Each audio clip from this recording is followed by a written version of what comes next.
Hech o'ylab ko'rganmisiz, kosmosda yulduzlar portlaydi, juda katta energiya chiqadi.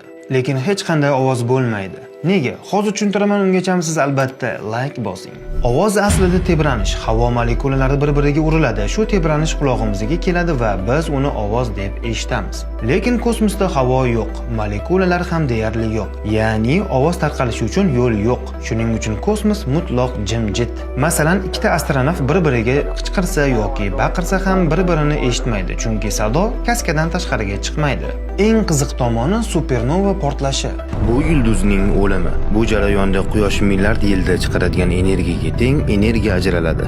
Lekin baribir ovoz bo'lmaydi. NASA aytishicha, kosmosda faqat yorug'lik, radio to'lqinlar, gamma nurlar tarqaladi, chunki ularga havo kerak emas. Ammo ovoz mexanik to'lqindir, unga havo shart. Lekin butunlay ovoz yo'q deb bo'lmaydi.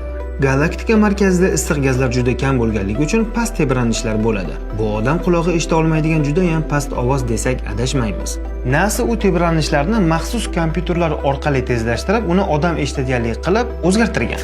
Lekin aslida bu signalni biz hech qachon tabiiy holda eshita olmaymiz. Xulosa, kosmos jim emas. Ovoz bor, lekin inson uchun u juda ham past, juda uzoq va juda sekin. Shuning uchun biz kosmosda faqat sukunat bo'ladi deb o'ylaymiz. Ko'proq bilish uchun bizga obuna bo'ling, chunki ma'lumotlar odatiy emas.